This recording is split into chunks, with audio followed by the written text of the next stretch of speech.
Another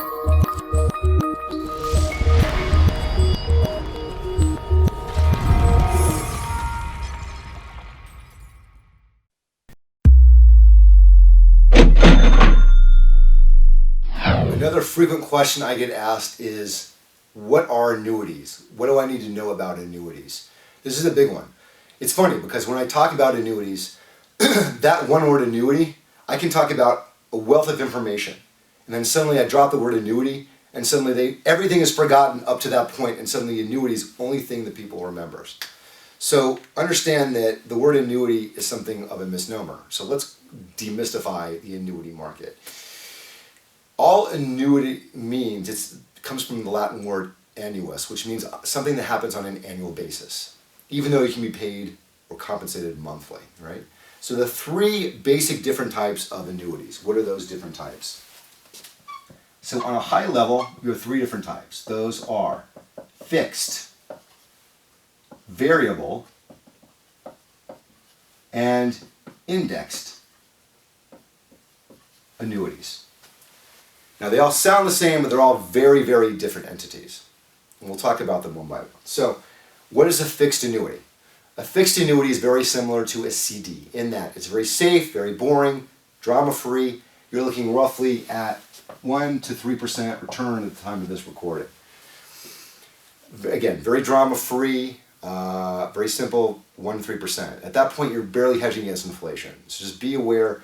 People like them because they get that consistency in income. It's very safe, but again, low risk, but you are risking the fact that inflation may go higher than that 3%. Next, you have a variable. And by nature, a variable annuity, variable is just as it sounds, variable. It goes up and down. So a variable annuity means it's basically volatile, right? It can go up, we may have some gains, or it can go down drastically. It's tied to the market. All a variable annuity is just a mutual fund wrapped in an annuity. Meaning, you have tax benefits because it's an annuity, but generally a mutual fund is just like a box. You have to put assets in the box.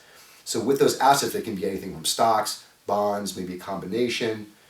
But whatever the case is, if it's a variable annuity, it's probably tied to the market. Now understand that variable annuities were the default go-to instrument in the 80s and 90s because we had a roaring market back then. Because the market was so strong for so long, getting 12 to 15% consistent returns was not unheard of. But that changed, and in the last 18 years, you may be aware that we've had not one but two market drops. In 2002, we had the tech crash, and in 2008, we had the subprime meltdown, both of which caused people to lose anywhere from 50 to 60% of their holdings in their 401k, for example. So with that in mind, it reminds me, think of this Warren Buffett quote that I may mention in another module. When, this is my favorite Warren Buffett quote. It says, when the tide rolls in, you can see who's swimming naked. Meaning people start to take note of the fees and the lack of performance in their portfolio when the bad times happen. So what people have noticed, and I don't know if you know who Tony Robbins is, he's a self-help guru. He's actually tried to reinvent himself as something of a money manager lately. And he wrote a book called Money Master the Game. A very good book, a great 100-level book for investing. I highly recommend it. In that, he has a whole chapter dedicated to variable annuities, and he calls them fee factories because even though there's all this smoke and mirrors where you think you're making money, the fees suck up a lot of that profit. So you have to be very careful with variable annuities. I know there are major companies out there that are branding themselves where they only sell that product, and I'm sure they make a lot of money doing so by that extra layer of fee they tack on. That's how they build their business, but how does that help you as an investor? Understand that variable annuity, we don't recommend we stay away from that. If you had to call it a bad annuity, I don't think there's anything as a bad instrument per se. It's about when you get in and when you get out, but generally speaking, those tend to have higher fees, so be very careful of those. Finally, you have what's called an indexed annuity. And if you didn't know that everything in our business has 2 or 3 other names. So they're called EAs, IAs, FIAs, equity annuities, fixed index annuities, but basically we'll just call them FIA for short, for convenience. So again, here you have 1 to 3%. Variable it can be up or down, anything. Up 20, down 50, who knows. And then finally you have index annuities. So there's something of a hybrid between the first two. So what do we know about fixed index annuities? They're fixed, meaning you can't lose the money. You have a floor. That floor is 0. So you can't lose the money. Why? Essentially, with this product, you're partnering with an annuity company, essentially an insurance company, and you're insuring your portfolio. It's a partnership. And with that partnership, they're saying, look, in the good times, we're going to share in the profit. In the bad times, we're going to take the financial hit. So the least you can be at is 0, and the most you can be at is a cap, essentially, which can be anywhere depending on the particular instrument you go into. There are, 100, 200 different annuity companies, and each one does something different in some cases. So you have to be very careful reading the fine print, what does what. There are different fixed index annuities for different purposes. So it's important you talk to your financial advisor or insurance representative who knows what they're doing and has a clear grasp of what they're selling. Because in some cases, some people I've talked to didn't even know what they were getting into. No one explained what they were in. They were just reassured by their insurance agent. An insurance agent, just a salesperson. So just be aware that they were reassured by that agent that that was the right thing for them, and when they weren't, no one explained what they were really in. And on more than my share of occasions, I've taken the time to really sit down and go through this stuff with a fine-tooth comb so people understand what they're getting themselves into. Because again, there are pros and cons with any instrument, so you have to understand what you're getting into. So with that in mind, with a fixed index annuity, you have a floor where you can't lose money, and you can potentially have some upside, right? So with that, you have the FIA. If the market goes up, you can go up. If the market goes down, you stay flat. If the market goes up, you go up. If it stays flat, you stay flat. If it goes up, you go up. If it goes down, then you stay flat. Notice how you don't have to go up to the original point to be able to make money here. It looks almost like a step ladder in terms of the profit potential. So understand there are potentially 3 different parts to a fixed indexed annuity. What are those 3 parts? There's the growth side, there's the income side, and there's the basically the bonus. So the bonus is just what it is. If you, like, say you bring 100 grand to the table, you get, say there's a 5% bonus, then you get $5,000 out of that $100,000. I know if I was running cross country and had a 5-yard head start, I probably would have won a lot more matches in my high school career than I did. So knowing you had that head start with your investing career, you're going to be much better off. That's why we like the bonus. So that's pretty self-explanatory.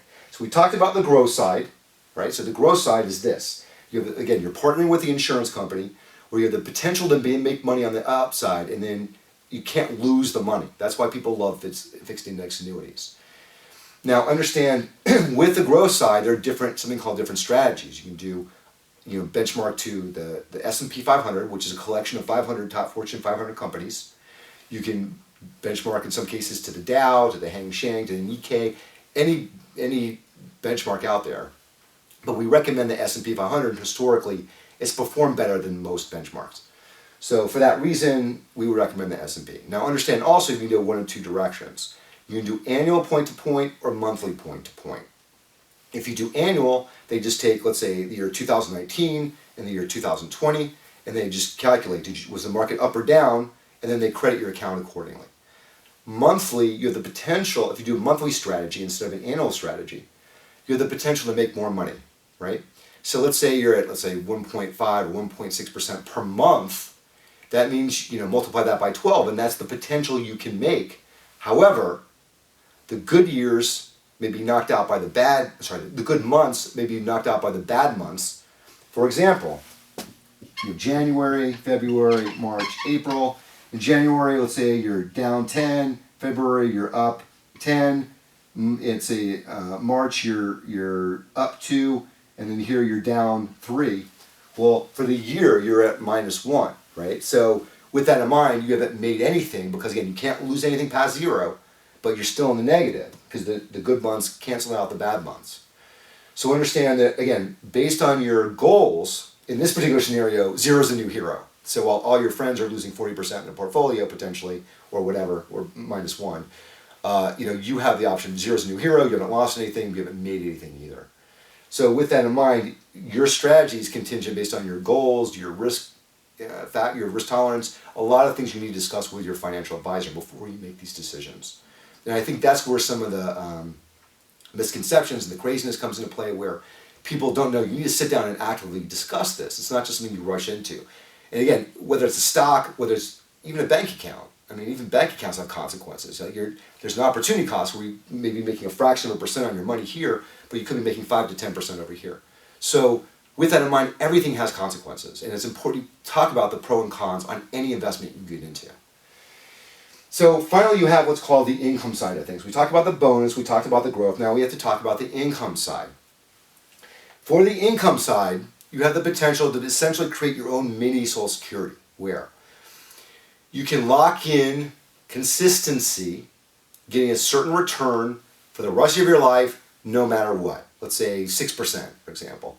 So regardless of what happens in the market, you still get a consistent 6% return for the rest of your life, no questions asked. And it locks in at that rate forever. It's like a 6%.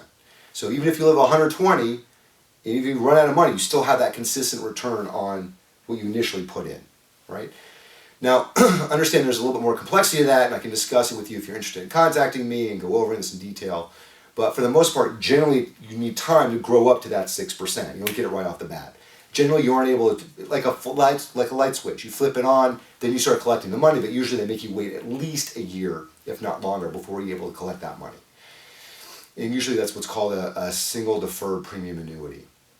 So with that in mind, with that income, you get, again, you cannot outlive the income. That's why people like annuities. You cannot outlive the income, right? That's why people like them, is because, again, income is the outcome. Without that income, you're just a homeless person on the street. And that's just like Social Security. That's one way. You're basically making a mini version of Social Security where you're guaranteeing you get consistency in income based on really just the fact that you handed over this money to an insurance company and they guarantee you're going to get that consistency in income. So again, those are the 3 ways at a high level. There are more details, but again, talk to me if you want to go into more in the weeds, so to speak.